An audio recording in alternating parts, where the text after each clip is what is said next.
नावाचा व्यापारी चाळीसगाव शहरातला नॉन व्यापारी जो सामाजिक कामामध्ये पण भाग घेत असतो, वेगवेगळ्या दिव्यांग बच्चू कडू यांच्यासोबत काम करणारा व्यक्ती, त्याला घरातून भाजपाच्या नगरसेवकांनी उचलत मारत पोलीस स्टेशनपर्यंत आणलं. म्हणजे एका प्रकारे धिंड काढली आणि धिंड काढत 2-2.5 तास पोलिसांना ठिया झाला.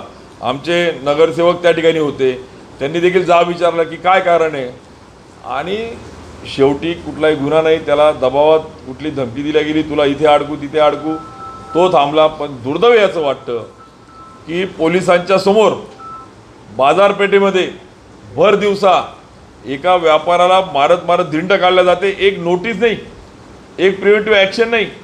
साधं कालच्या आंदोलनात त्या महिलेचं जेव्हा पत्र वाचलं, माझा संताप झाला आणि माझ्या तोंडून नको निघायला, पण ती संतापात निघालेली शिवी, त्याला मला इमिजिएट संध्याकाळी FIR अदखलपात्र गुन्हा दाखल करत मला तो दिला जातो. आणि मात्र गुंड रस्त्यावर धिंड काढत जातात, त्यांना मात्र 40 दिवस झाले, एक नोटीस नाही. मी तो जाब PI विचारला आणि आम्हाला वाटेल तेव्हा करू. अरे म्हणजे कोणाचा धाक राहिलेला नाही आहे. आणि अशा पद्धतीने त्या व्यापाऱ्याला दडपणात घेऊन तू जर पुढे आला तर तुला वेगळ्या मॅटरमध्ये अडकू, आणि तो व्यापारी हिंमत करत नाही. अशा अनेक मॅटर्स त्या ठिकाणी घडत आहेत आणि म्हणून याचा अतिरेक झाला आहे. एवढ्यावर थांबत नाही आहे.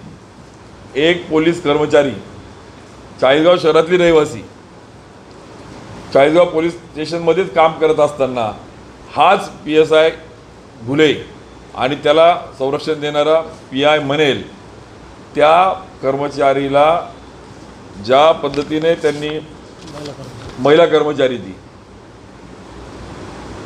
तिचा ज्यावेळेस अर्ज वाचला की तुला माझ्यासोबत यावं लागेल, नाही तर कंट्रोल रूमला जमा करेल, तुझं ACR खराब होतील, तुला मनस्ताप होईल, आणि अजून नको त्या तिच्या पत्रातले शब्द जेव्हा वाचतो तेव्हा कळतंय केवळ मानसिक नाही तर त्यापुढे जाऊन शारीरिक सुद्धा वेगळ्या पद्धतीने वेदना देण्याचं काम होतं आहे. आणि दुर्दैव असं आहे की 26/6/2025 म्हणजे 1 वर्षापूर्वी दिलेली तक्रार आहे.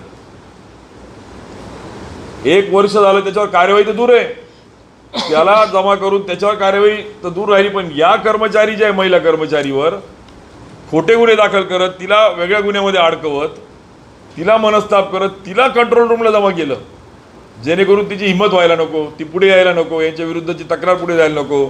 मात्र तिने देखील पुढे येत फिर्याद पण दाखल केलेली आहे. इथं अर्ज होता तक्रार, आता FIR मध्ये कन्वर्ट व्हायला पाहिजे होतं सुमोटो, हे तर झालं नाही, पण तिने पाठपुरावा केला आणि तक्रार झाली, पण मात्र अजूनही कार्यवाही किंवा ॲक्शन झाली नाही. या उलट त्या PSIला बक्षीस दिलं गेलं आमदार महोदयांकडनं की तुम्ही PSI म्हणून तर काम करा, उलट ट्रॅफिकचं पण इन्चार्ज व्हा.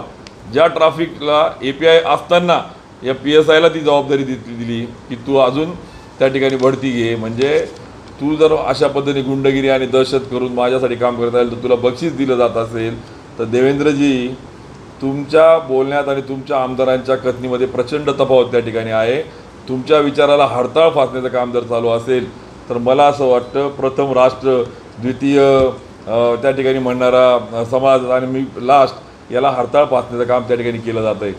एवढ्यावर या महिलेला यांनी थांबवलं आणि या महिलेला वेगवेगळ्या मॅटरमध्ये अडकवायचा प्रयत्न केला, खोटा गुन्हा दाखल करायचा प्रयत्न केला.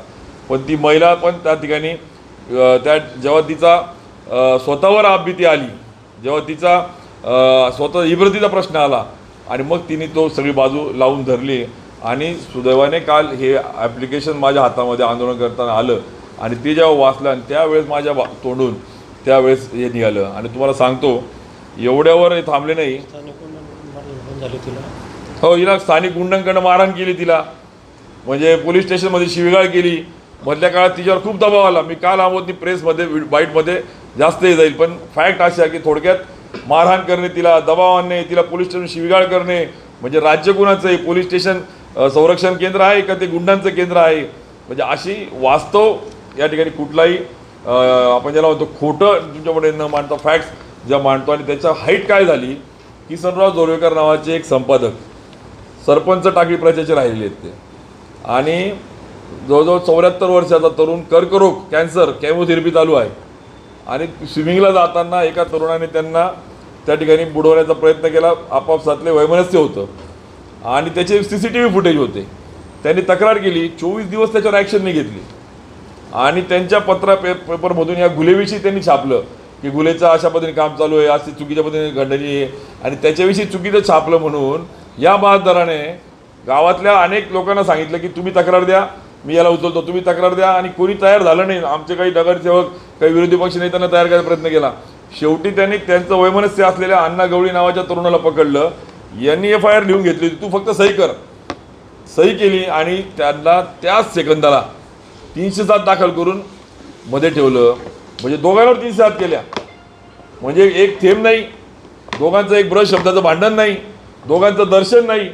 म्हणजे म्हणजे वेगळाच प्रकार देवेंद्रींच्या गृह खात्याचा हा 40गावमध्ये अजब पोलीस विभागाची कथा.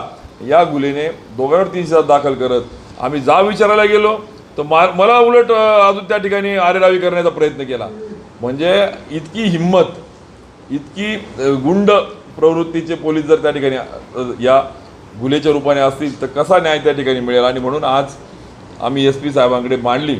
कालपर्यंत तर दबावातला पोलीस दिसला, आज बघू. श्रीकांत धिवरे साहेब जे आहेत SP यांना आम्ही बोललो, तुमचं नाव श्रीकांत म्हटलं. आम्ही लहानपणी पाहिलं होतं एक श्रीकांत चौकार मारणार, तुम्ही एक चौकार तर मारा. आता अपेक्षा आहे मारतात का नाही का तेही दबावात येतात. मला खात्री आहे की ते IPS आहेत, ते त्याच्यावर कारवाई करतील. आम्ही सांगितलं तात्काळ त्याला कंट्रोल जमा करा, एवढी गंभीर बाब आहे, 1 वर्ष झाली, इतकी इव्हिडंट आहे. ते तरुण इथं आलेले आहेत आणि त्यावर आम्ही त्यांना सांगितलं की याच्यावर जरब बसली पाहिजे. या सगळ्या माध्यमातून आज आपल्या पुढे हे यासाठी मांडतोय की मीडियाच्या माध्यमातून अजून त्याला ट्रोल करणे, वेगळ्या वेगळ्या पद्धतीने वळण देणे, त्याच्यातलं एखादी शब्दाचा ब्रश शब्द करणे, असे सगळे प्रकार त्या ठिकाणी सुरू आहे. आणि म्हणून मी आपल्याला विनंती करेन की आपल्या माध्यमातून समाज घटकांपर्यंत हे सगळं गेलं पाहिजे की कशा पद्धतीने हे पोलिसांचे आणि अनेक आमच्या पुढे जसं जसं कालची घटना घडली रोज मेसेज येत आहेत, रोज तासाला कॉल येत आहेत की आमच्याबद्दल असं घडलं, आम्हाला असा त्रास होतो आहे. म्हणजे एकंदरीत पोलिसांचं या ठिकाणी खाकी वर्दीतला ठराविक अधिकाऱ्यांमुळे पोलीस विभाग बदनाम होतो आहे.